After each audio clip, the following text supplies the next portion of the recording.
Welcome back to the Simulator series. In today's episode, I'm going to be teaching you how to use different egg models for the hatching animation and the pet index GUI. Now, as always, if you guys do enjoy the video or it does help you out, make sure you smash the like button, also hit the subscribe button, and turn post notifications on so you get notified every time I upload a brand new Roblox development video. I also have a Patreon. If you guys like to support me and gain access to all the scripts and the game file that I made during this episode, there's a link down below the description, and you guys can go and check that out. With that being said, let's hop right into it. So, hopping directly into Studio, the first thing we're going to do is actually modify the egg parts inside of our egg stand models. So inside of Studio, we can come over to here and we can actually see two of our egg stands laid out inside of the spawn area. If we go ahead and click on one of these egg stands, we can open up the model, and inside of this model is a mesh part called glass. Now inside of there is a mesh part called egg. And as we can see, there's a little box surrounding the actual egg inside of our egg stand model. So we know that this is the actual egg part of the model that we can modify to, say, adjust its color or do other things to it like that. Now I'm not a cool modeler or anything like that, so I'm not going to add any unique models to this, but what I will actually do is simply recolor it. So how we can easily recolor all these eggs is by going into the texture ID property and then just deleting that. Now once we delete that, the egg doesn't look much different at all. The color is just slightly different. And then what we can actually do is start modifying either the brick color or the color property. So if we select brick color and then hover over any of these other colors, we can see the color of the actual part changing. Now since this is just the basic egg, I'm going to set this to a white. And the way that we can tell what egg this actually is by clicking on the egg model, looking at the egg property, and we can see that this is set to basic. So we've now just updated one of our egg stands. We can then move on to the next one. So we're going to go ahead, click on this egg stand, open the model, go inside of glass, select the egg mesh part, go to the texture ID and set that to nothing. And then once again, we can modify the brick color. Now, because this is the earth egg, I'm going to set this color to like a forest green. Then we can actually go up to our Arctic island and then select the egg stand that's inside of here. Now, of course, we go inside of here, go inside of glass, click on the egg mesh part, set the texture ID to blank. And then we're probably going to want to make this brick color maybe like a toothpaste or some sort of blue color to go with the theme of the island. After that, we actually have one more egg to adjust, and that's inside of the volcano island. So going inside of here, we got the egg stand, go inside of the glass, select the mesh part, set the texture ID to nothing, and then we're going to go ahead and set the color to some sort of red to once again go along with the theme. Now that we've updated the color of all those eggs, we're pretty much done inside of the workspace. The next thing we're going to want to do is go inside of the replicated storage, and we're going to actually add a folder to this. Now we're going to rename this folder to eggs, and this is going to hold all of the egg models. Then what we're going to do is go inside of the configs folder and open up the eggs module script. Once we're inside of here, we're going to actually want to create a brand new variable, and this is going to be for the replicated storage. Now that we have that variable, we're going to go all the way towards the bottom of our script, and we're going to create a brand new local function, which is going to be called generate egg models, and that's not going to accept any arguments. Now that we've created that function, what we also want to do is go up to our get egg models function that we have up here, and we actually want to rename this function. The reason that we're going to rename this function is because I feel like I named this poorly, and now the easiest way that we can rename it and replace it in all the scripts that currently use this function is by hitting Control, Shift, and F while having that highlighted. Now that we've done that, we can see a little window pops up that says find all/replace all, and it should say get egg models right here. Then what we can do is click the arrow to the left of this, and then we can type in the replace box what we want to replace that with. And what we actually want to rename this function to is get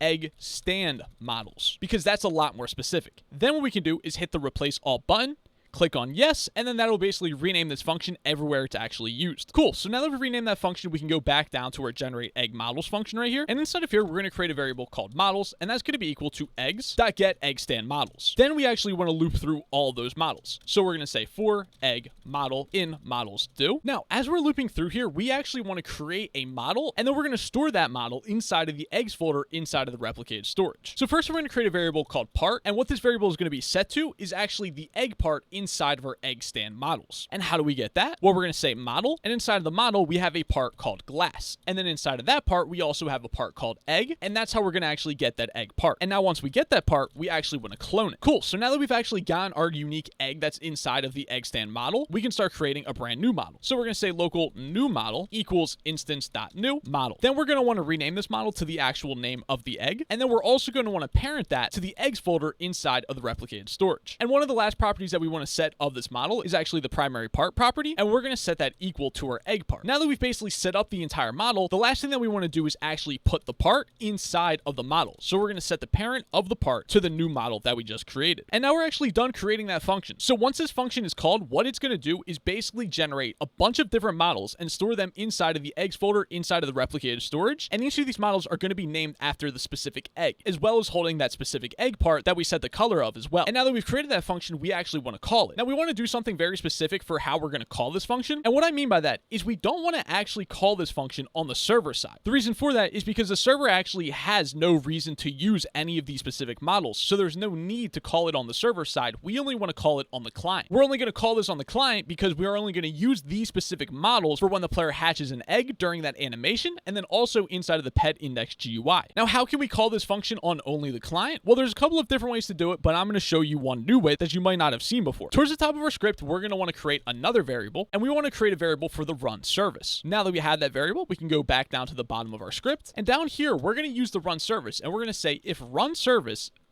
is client then. So what this if statement is actually doing is it's going to actually check if this script is running on the client. Now, of course, since this is a module script, this module script can be used both on the server and the client, but the only time that this if statement will be true is if the module script is being called and used specifically on the client. So now that we've created that if statement, the next thing we want to do is just call the generate egg models function. And now that we've done that, we can actually go ahead, start up our game and test this out and visualize this actually working. So once our game starts up, we can actually look inside of the replicated storage, and we have the folder right here called eggs, and inside of this folder we have a couple of different models. Now this view right here is from the client, so that means that this is working correctly. If we're on the home tab and we look at this little test section right here, we can click this button right here that says current client, and when we click that, it'll then say current server. So this means that we can view the explorer and the entire workspace from the server side of things. So now that we're viewing this from the server side of things, let's go look inside of the replicated storage. We still have this eggs folder, but there's not actually anything inside of the eggs folder on the server side. So that means that this is working correctly and that function is only being called on the client side. Now you might be wondering, why are we specifically only calling it on the client and not the server? If you wanted to, you could just call the function on the server side only and not both on the client and the server. But like I said, there's no reason to actually call it on the server because the server does not need to use these models at all. If we had a reason for the server to use these models, then we would just call them on the server, because when those models are created on the server, they'll also be created for all the players as well. But like I said, we're only using this on the client, so that's why we're only generating them on the client. So now that we're generating those egg models, we can actually update all the systems which use our old egg model. And along with that, we can actually delete the egg model from a replicated storage because we're no longer going to be using it. So to begin updating these scripts, what we're going to do is go inside of the starter player, inside of the starter player scripts, open up the GUI folder, and inside of here, we're going to open up the eggs local script. Inside of this local script, we want to come down to the hatch animation function, and inside of this function, we actually have a variable called egg model. Now, instead of setting this to that one egg model that was inside of replicated storage, what we actually want to do is go inside of the replicated storage, inside of the eggs folder, and then we want to index that with the specific egg. And then once we get that model, we then want to clone it like we did previously. And now that's all we have to do for actually updating the hatch animation. So now we can move on to the pet index GUI. And where is the pet index GUI? Well, it's still inside of the GUI folder. It's just a couple of scripts down, and then we can open up the pet index local script. We can then scroll down to the generate GUI function. Inside of here, where we call the generate viewport method of the viewport model module, the model that we're using is once again the old egg model that was stored inside of replicated storage. Instead of using this, we're going to get the model the exact same way that we just did for the egg animation. So inside of the replicated storage, we have that eggs folder. We're going to index that with the specific egg, and then we want to make sure that we clone it. And now that we've updated both those scripts, we can go ahead and start up our game and test this out. So we spawn on the lava island, and if we go over here and actually hatch this egg, we can now see that there is a red egg shaking on our screen. And of course, that matches the egg that's actually inside of the egg stand model. Next, if we drop down to the Arctic island, we can go ahead and actually hatch this egg, and we can see that there's a blue rotating egg on our screen. So that's working perfectly as well. We'll do one more test, and we have the basic egg right here. Let's go ahead and hatch that. And when we do that, we can see a white egg rotating on our screen as well. So that means that that's all working perfectly. The next thing that we should do is check the pet index, and we can see that once we open this up, all of the eggs are displayed as they should be as well. So for the basic egg, that's white. For the forest egg, that's green. For the Arctic egg, that's blue. And then for the lava egg, that's red. So that means that they're all working perfectly. Anyways, ladies and gentlemen, with that being said, that's going to be it for this episode. As always, if you guys did enjoy or this video did help you out, make sure you smash the like button, also hit the subscribe button, and turn this post notifications on so you get notified every time I upload a brand new Roblox development video. Of course, I also have Patreon if you guys like to support me, and you can access all the scripts and the game file they make during this episode. There's a link down below the description, and you guys are going to check that out. With that being said, I'll see you guys in the next episode.